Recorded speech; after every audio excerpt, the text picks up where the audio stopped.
It's creature realms. Today it's about crows. What is creature realms? Anything animals, furry friends, creepy crawlers, cryptids, our beloved animals that we have as pets, which are not really pets. They're like our children. All kinds of topics, but always have the tarot and oracle woven in.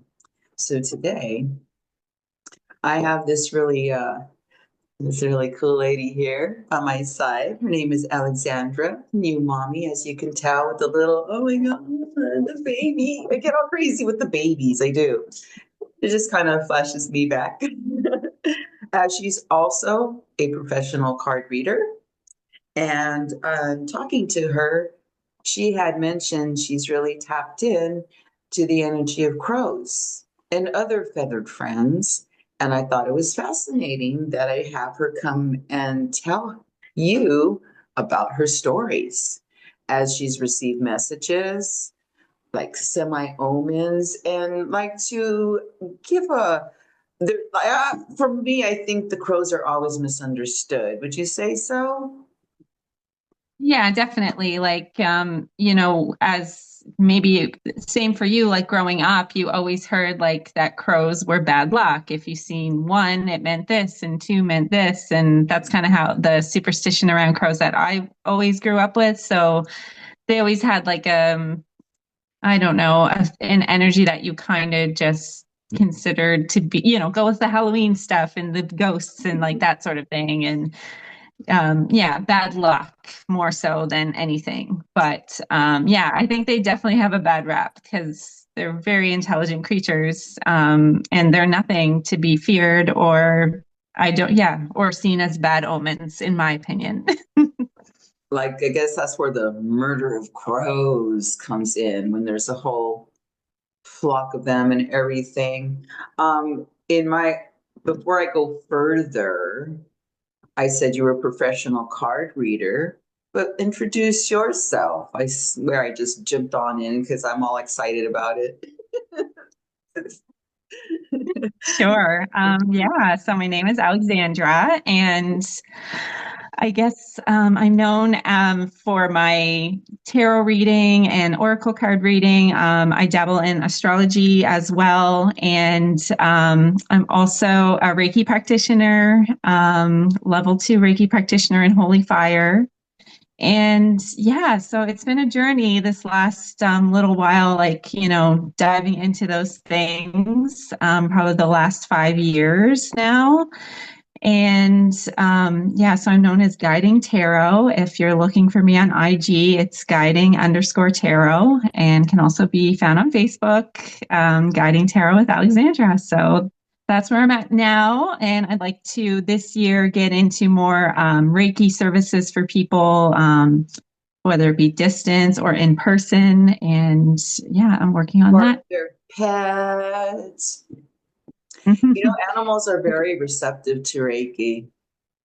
I Hmm. mean, my animals were, and they're cats. You know how cats are?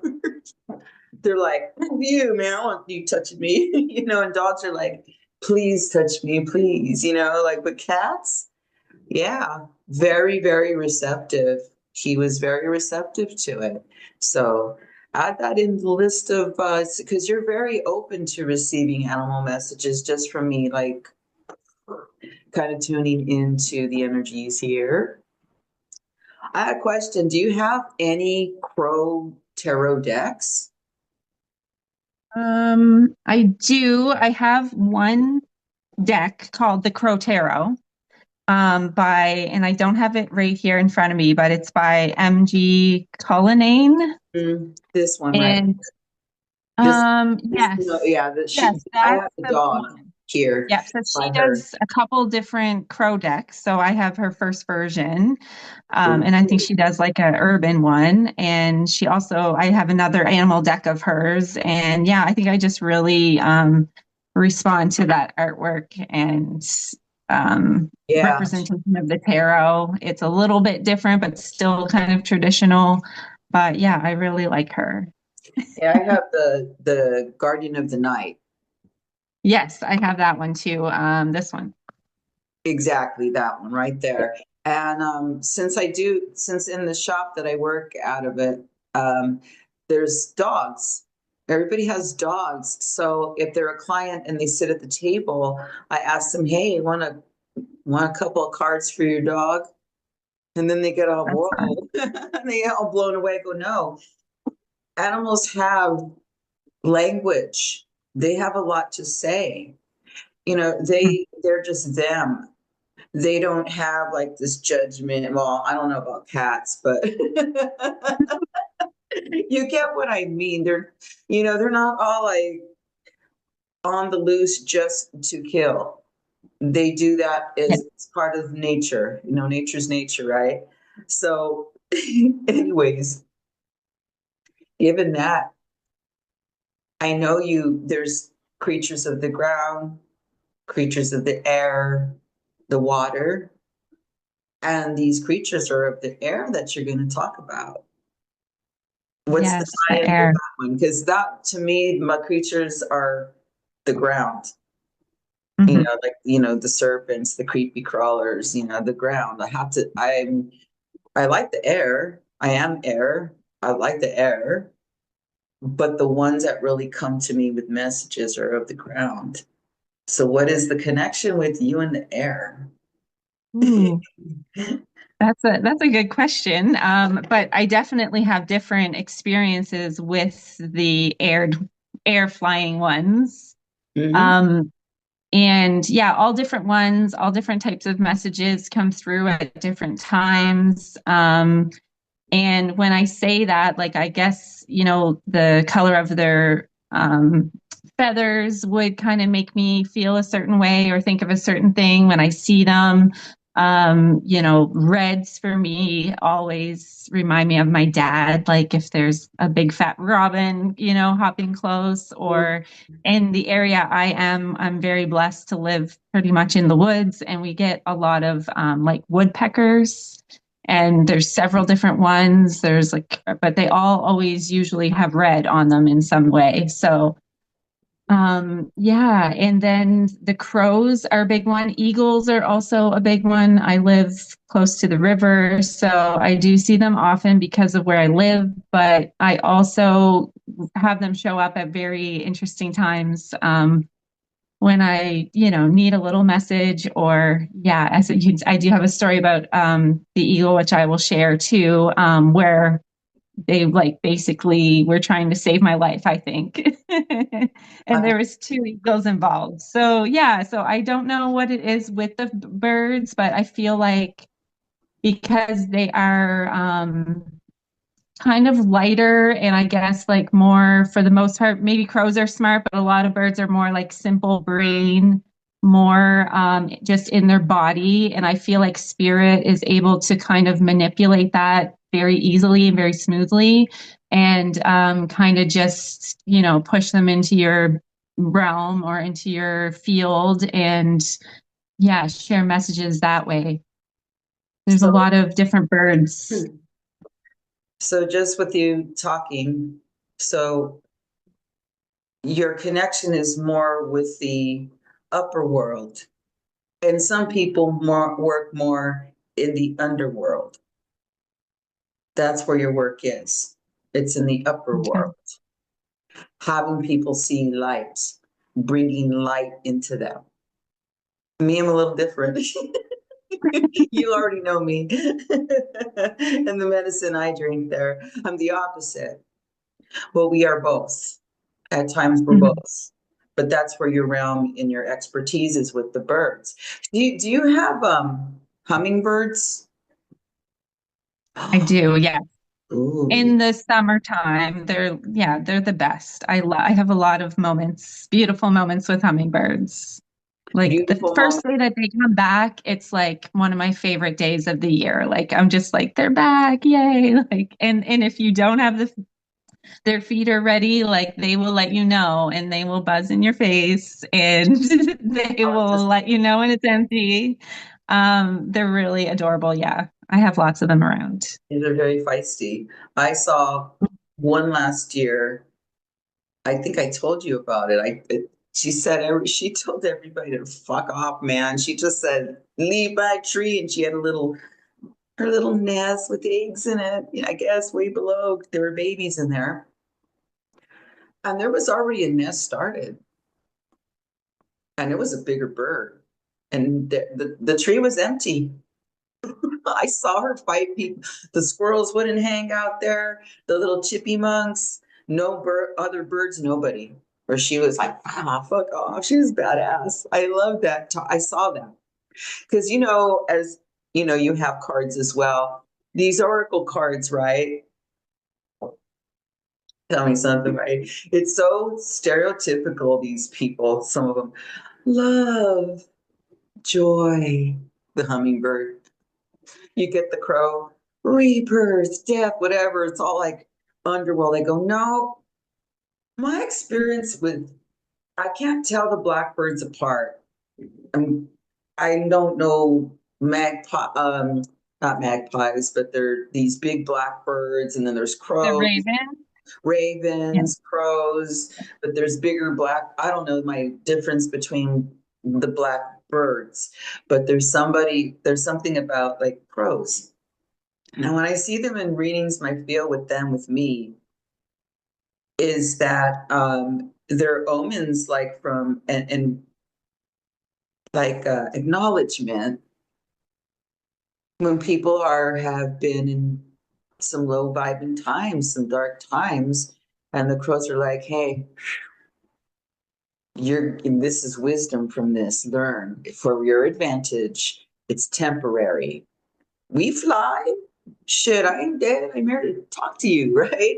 So the messages I get from them is like the light's there, but gather what the medicine is for you here. And it's not easy. Crow medicine's not easy. And it's usually accompanied with like a strength card or, like there's judgment now that's popular, the readers and like, dun, dun, dun, and they see the crow and they freak out. I go, no, it's actually good. Like Yeah. my David Yeah. Bowie. It's like they show up when you're like really going through it, like when you're in Exactly. the midst of something that's usually, yeah, difficult. I would agree with that for sure. See, but they're not dead unless, obviously it would mean to me like death of the situation for good. Like say if a card's reversed or if it's actually dead or portrayed dead, like, but that's more of like a death where you've surrendered, like you've let go, not like death. And then I always tell, like, I hear the wildest stories on the tarot table. I don't know if you get clients like this, where they're literally like afraid or they've been to other readers that told them that someone was going to die. Well, who the Mm, fuck did your reading? They don't have permission for that. You should have got up and said, okay, see you later. I yeah. don't, it's my Yeah. opinion, but there's lower vibes where you can tell, like, wow, is this person well?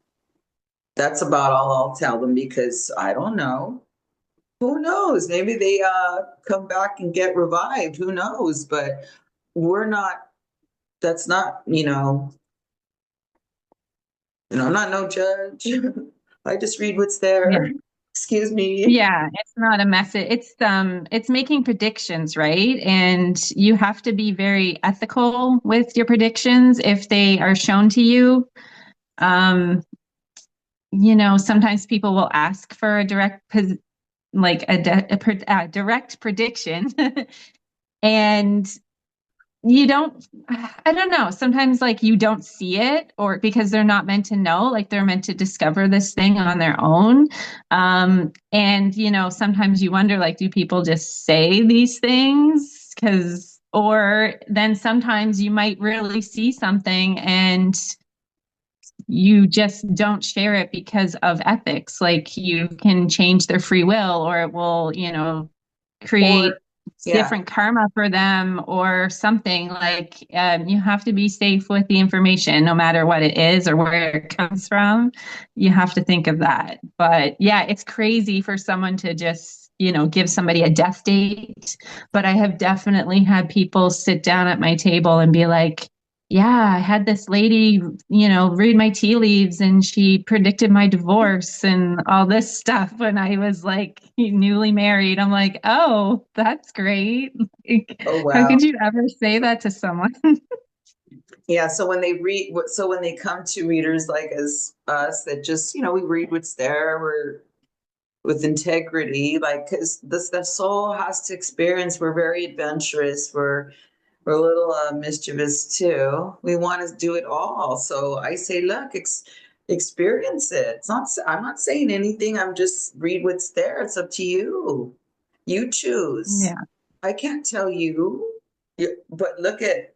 I always tell them what I'm looking at, and I give them a little yeah, like I'm a teacher or something. But hey, I feel like like it's a show sometimes, but not like a show like entertainment. But it's an art as yeah. you presented. You know me, I like to have fun with everybody. So speaking of crows, because I want to get to your story. Sure. This is I have to find them, but this is out of the Starman deck. And it's very crow oriented, but this is the full card.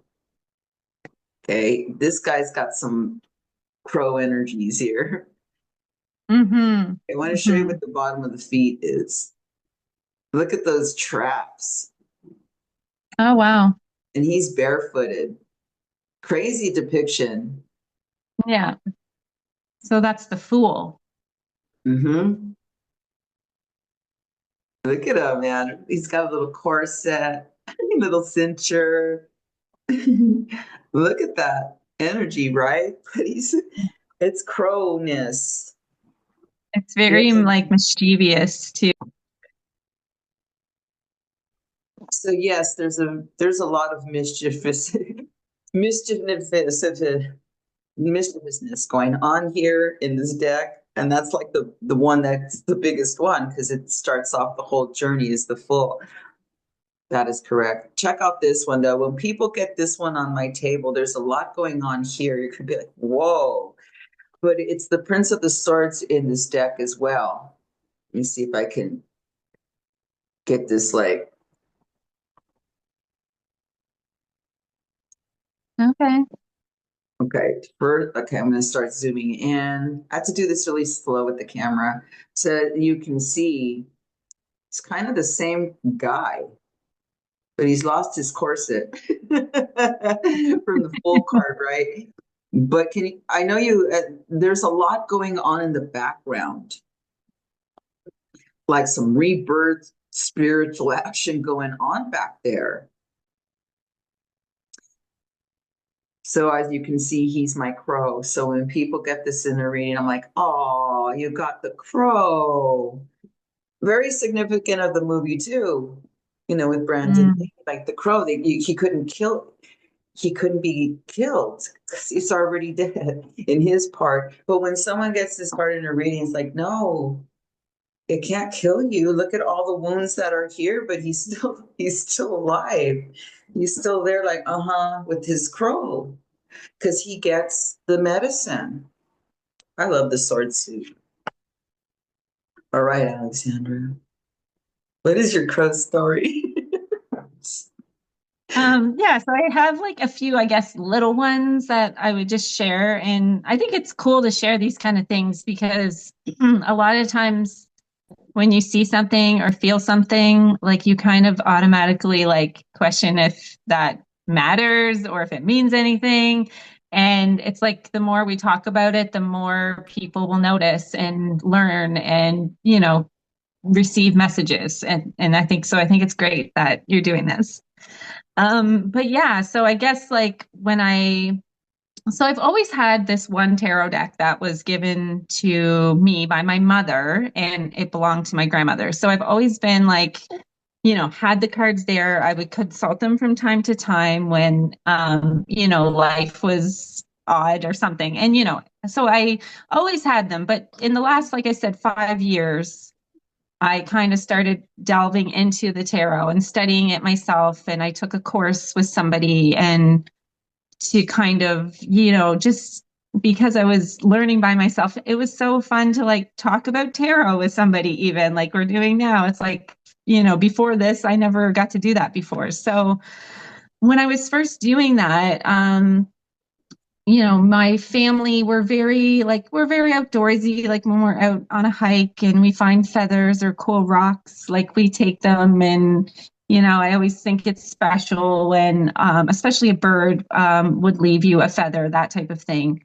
So, I was always interested in how, the animals interact with us and just the magic of, being in the forest and having those moments, right? So I was at this beautiful place. It's my partner's family has this cabin on the lake, on a lake, and it's been in his family for a long time. We go there, there's a beautiful beach. So I was like, I'm just gonna, I'm sure I'll find some quiet moments. I'm gonna bring these tarot cards with me. And of course, it was when I first bought this crow deck because it was one of the first decks that I purchased. And I did a little reading. I couldn't tell you like what it was, but just kind of a personal little thing. And then, of course, I'm going out to meet the family out on the dock while they're fishing, and I look up in in the tree near me, closest to me, the biggest tree around, and there's this huge crow sitting up there, like the hugest crow that I've ever seen. Like I almost thought it was a raven, which are a little bit different, but I'm like, no, with the sound and everything, it was definitely a crow. So, I spent my time over by the water. And when I was walking back, I found this huge feather and it was still, I have it. Oh gosh, I don't know if I have it with me. I should have had that ready, but it's the biggest crow feathers to this date that I have in my possession. So I thought, oh, that's kind of interesting. Like, I didn't, I thought it was very special and I thought it was definitely not a coincidence, right? Um, so that kind of started me out with like this crow, connection, I guess I would say. Um, Fast forward, time goes by, and here's another little kind of incident where I had this crow. So I'm very lucky to have this beautiful baby here now, but it took, I had 5 pregnancy losses before he came into this situation. So one time I had the test, I was pregnant, I was about like 8 or 9 weeks along, and I'm getting ready for work and I notice spotting. Okay. And I'm like, oh, this isn't good. You get this gut feeling and all of the things that come with it. It was probably the second time this has happened to me. It was the second time. So, and then you Google and they're like, sometimes spotting's normal. So I'm like, okay, I'm just going to go to work. So when I get to work, I'm starting to feel the cramps and I pull into the parking lot and I'm just like, oh gosh, like what's happening here? And I go to open the door and there's this crow just sitting like right beside the car, like within, I would say 2 feet of the car. Okay. And he's just staring at me through the window. And I was like, okay. And I had to kind of had this feeling of, this isn't going to be good. Not because the crow, I say, is a bad omen, but I felt like more of a support from the crow, like an ancestor would have, got him to land there and just say, like we were just talking about, this is going to be hard. You're going to go through something, but I'm showing up here for you right now in this moment. Okay. And unfortunately, I did lose the pregnancy, and that was one of the hardest ones because I actually had to, I got emergency surgery to remove one of my tubes, and it was a huge thing, obviously. But I had that crow kind of show up, and it really made me feel like, spirit guides were there or ancestors were there. And it's like, kind of like, you got this kind of a feeling. And then full circle later, I want to say with that story, when I got my positive pregnancy test for this guy last year, of course, it was a big thing. And I knew I had to get the early ultrasound at the early time because of this history. And so I have to go to my doctor's office. So I'm, I was feeling pretty good, like nothing was, amiss. And I get to her parking lot and they have these little trees kind of lined along the curb. And lo and behold, there's this beautiful crow sitting right above my car.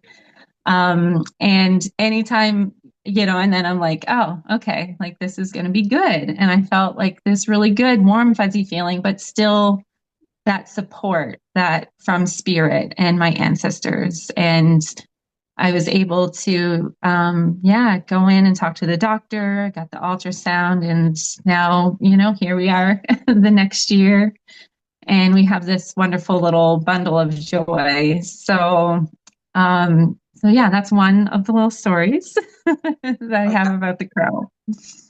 That's beautiful, especially if you've gone through some things in the birthing land. I can relate. So that's what I mean. That's where they're misunderstood. Yeah. There's always the other side of things, but for the most part, that's exactly what I mean. So thanks for sharing that. Mhm. But you also mentioned eagles. I mean, I've never Mhm. seen an eagle live in the wilderness. I see hawks, a lot of hawks here, and big black birds of all kinds, but I've never seen an eagle. I don't think they live in the desert. And I've lived Yeah. all over the United States and I still have not seen, or I cannot believe I've never seen an owl. Have you ever seen an owl? I have, yes. Yeah, just very close to this house. Very majestic, amazing, like stealthy, like when they fly away, they make no sound. Just Ah, amazing to witness. Yeah, I have seen a couple. Yeah, you don't hear hawks either. They just take off like planes without noise, exactly like birds majestic, of prey. very majestic. But yeah, there's plenty of black birds around here. I don't know who's who, all kinds of, but they're loud. And Yeah, always birds too, in readings and in general, are the most loudest messengers when people are going through readings. Um, as if I see that, and different birds are of different meanings, but they're always messengers, all of them. I mean, they all are, but they're the ones that come in quick. They're the ones that move rather than me finding a scorpion in my medicine cabinet, like, oh, hey, get what I mean? It's just like, oh, birds are movement and yeah. flow and messages. I love the birds. Although here with me, creepy crawlers are usually what I see. Yeah, Whatever. so eagles for sure. Like I said, the area I live, we're very blessed. I think when I was younger, there weren't as many eagles around. I feel like the last like 20-ish years, they've kind of come back after, you know, people spray forests with chemicals for paper. And up around here, there's a big army base, and a lot of the birds, especially eagles, they were diminished and they were away for a long time. So I'm very blessed here. We're by a river, so there's eagles, and they're pretty territorial. So like I feel like when you're driving up the river, you'll see different eagles kind of thing. And then we're also by the ocean in the bay. And in the winter, it gets so cold here, they like to move down towards the ocean and get more food down there. So they kind of not really migrate too much, but they have a summer and winter spots that they do.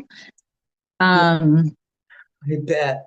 They're like, hey, this They're is the like, hot let's spot. go Yeah, bug I the know. seagulls and steal like the seagulls' food. Because eagles, people might not know, they do kill things for food, but they also are scavengers. They're big scavengers. So if there's like, a dead deer on the ice on the river or, a roadkill rabbit or something, like they're around to just not stay down there and munch, but they'll probably just steal the whole thing and fly away because they're so huge. Like some of these birds, like if you were up close to them, and I've seen them sometimes quite up close, like just sitting in a tree or on a pole or something, like they look like if you stood beside them, it'd be like up to your waist or something. Like they're just massive, massive birds. And they're Okay. bald eagles that are around here. Okay. Yeah, I'm Um, at my height, right. Yeah, it wouldn't be in my waist. yeah, I might be looking at him eyeballing like, oh God, there's that big, like they're huge. Yeah. yeah, So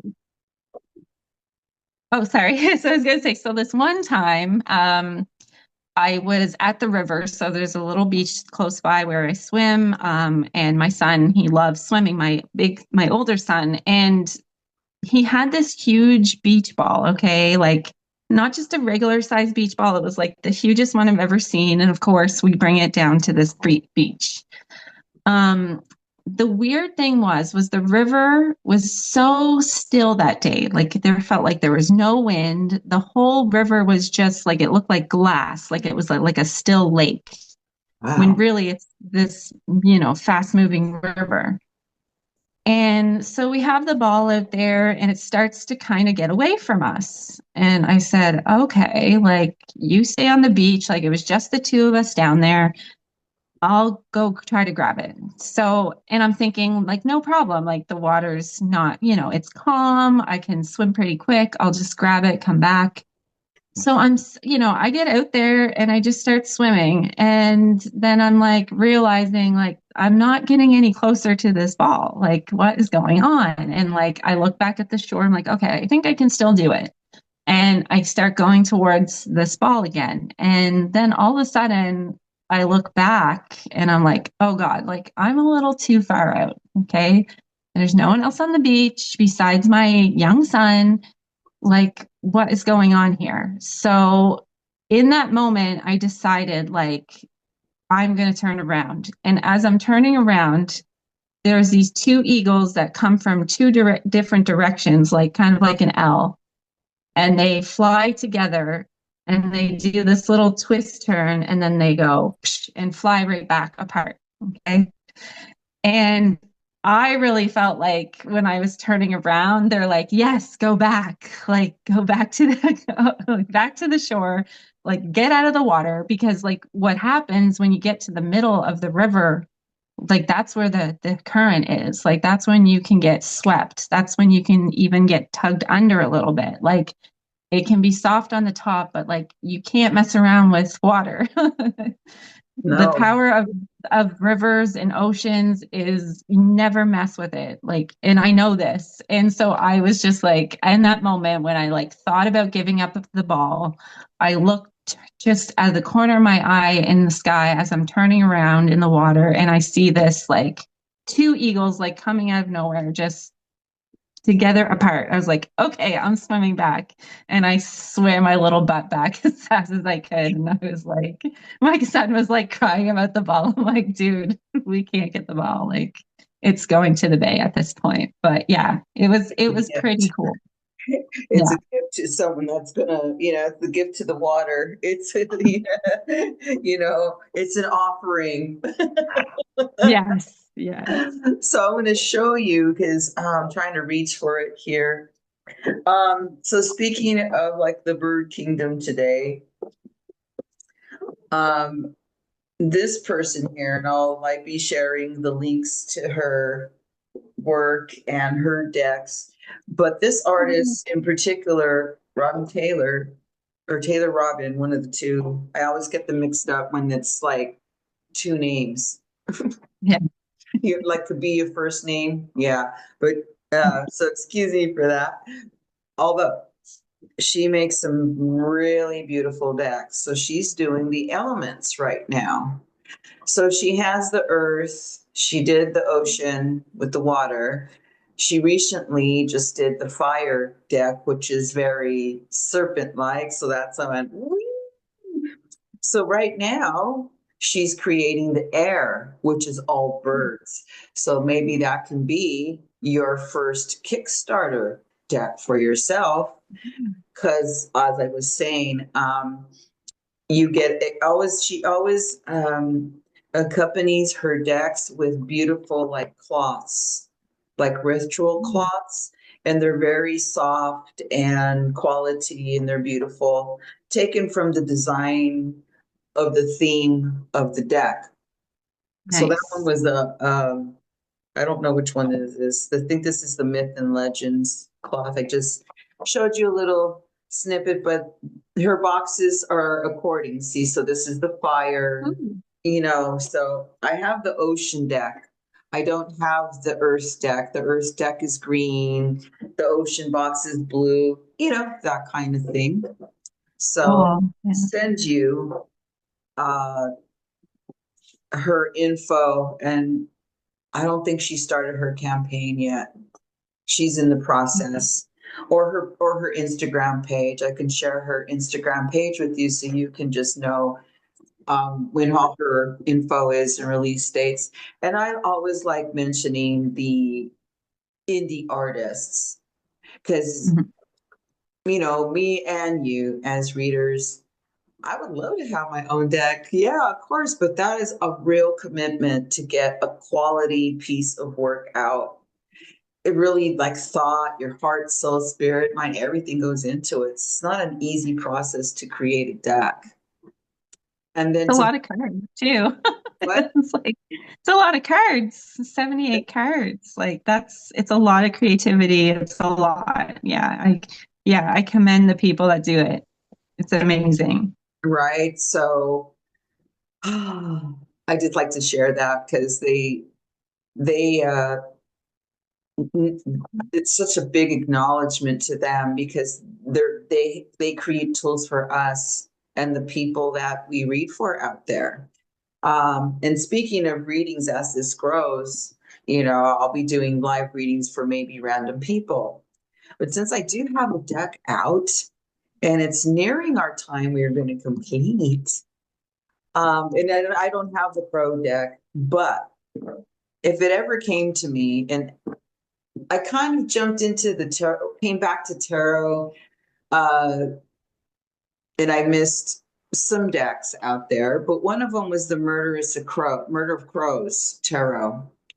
And there was an edition where they had red in it because it's just a black and white deck. And I really don't use too many black and white decks. I have a few Oracle. I don't have a black and white tarot, but I have an Oracle deck that's black and white. So, you might want to, that might interest you, that one as well, if you've not seen the Murder of Crows tarot. But they have, I don't think I have. they have an edition that's red. Now, you can find it on eBay and stuff, but come on, it's like $100 something if you want. But if you're a collector, that's nothing to you, right? Well, for me, it'll just come to me somewhere if it's really, supposed to be in the magic reading table, but it's okay. But for someone like you, hey, the other one is, I think the other one is available. So, anyways, I've been using this Wise Dog Tarot. So we did talk about, MJ Koenig. She has some really beautiful animal decks. So her decks, period, are amazing. And Yeah. even though they are mass marketed, I mean, there's a lot of beautiful decks out there available for people because, a lot of people don't know about indie anything. I didn't. So you got to start somewhere. So you mentioned you had dogs. You have a dog? Yeah, I do have a dog. Yeah, and two kitties and my See, chickens. chickens. All right. So I have the Wise Dog Tarot. So you've got a message for today. Or maybe it's a message from them. Ha. Is they're all in harmony right now? Everybody's good. Oh, I think so. Yeah. The animal kingdom. Okay, let's see what this message is. Welcome, police. Yeah, like I say, like a lot, the animal kingdom has a lot to say. They just don't speaking like languaging like we do. But man, you can tell through their eyes when they're flipping you off, man. Oh yeah. And then you can tell how where the love comes shining through, or the guardianship, protection, whatever they're there for. But they have a lot to say, the animal kingdom, they sure do. So, and I do animal readings for people who are like, I did one for a woman that had one horse and two dogs. Hmm. And then when I start tapping in, I'm like, whoa. And she started asking about the other dogs who had passed already that are still there, Yeah. including another horse that was the queen, everything. And she's like, you're right. I go, well, I just read what's there. So yeah, the animals have a lot to say. Like they have personalities. They're all Oh different, yes. just like, so Yeah. let's see any messages today from the animal kingdom. Beautiful. The magician's the first part out. And of course, one just hit the table, went, "Whee," which is, oh God. Lordy, it's the three of the sword. Gotta be kidding me. What else is there? I'm not gonna end with that. One more. What's interesting here is that the magician is actually like, show you. It's not your typical magician card. Have you ever seen this deck before? No, I haven't. Okay. That's interesting. It's like he's dreaming Okay. it into being. The hearts in this corner, right? Hmm. Um, yeah.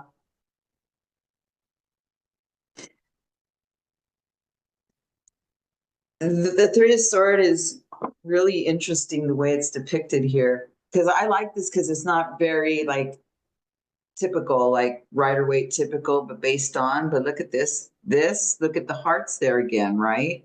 And there's another heart there. Yeah. Like if it's all like if the dog is trying to tell the owner, Yeah. because look, he's happy, yay, and look at where the cords are attached. Yeah. And then there's the three there, which doesn't mean 3 o'clock. They should have put it at 3 o'clock. That would have been like wiser. Uh, Not that I'm a card snob. I'm not. Whatever the creation is, whatever. But look, there she is in the corner right there. Wow. But the dog here is at peace. He's the magician. And if you know anything about being a magician, look at like it's like he's resting on the palm of the hand, all cozy because he knows who he is. That's why. So it's like almost telling the owner, hey, any of your pain and your sorrows, anything you're working there in your heart space, it's not been easy. You have this, but your breakthrough is your outlet. Have an outlet. It doesn't have to be creative as far as art. Creative is anything you do. That's creation. Some people it's walk, some people do it the physical body. I relate to that, but I need more. Or some are like they bead jewelry, they have an outlet here because you do trust me, even when it's in the lowest, like you're really down and you don't have the motivation and you just don't want to get out of bed or whatever, it's best to give yourself a little bit of a push because the dog here in the picture is like ready, like it's like more like a leash, like come on. And then the other person's like, I all in their drama, like novella, right? So it's saying like, look, it only because the magician's the card one right after the full. So it's like, look, just take the first step. You already know who you are, then just choose something and do it, and then it ripples out because a magician, Hey, that's the jack or the jackie of many, many trades. And if it's not one of the trades, well, guess what? You're going to learn one really quick because when we find something of interest sometimes and we check it out, it may not align. Well, the magician knows real quick. The magician doesn't waste the time. It already knows what they're capable of. But when you're learning a new trick, you learn it quick. Oh, that's how the magician is. They're quick. But we have many, many, many resources. It's a bold card. So even if somebody is more, you know, introverted, well, so what? You can still do this. You can still have an outlet and create and express yourself.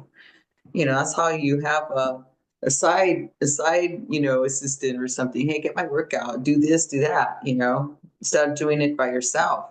That's again, not only the tools and tricks of the trade, but also the resources. Makes sense, Alexandria? Totally. All right, sweet. Yeah. That's a hoe. And so this is a mom here that since the baby's asleep, she gets to do things. So it's time to wrap it up so you can have your time, mommy. Thank you so much. This is so Thank fun. thank you. Thank you for being just authentic and vulnerable to share your story about the crow today.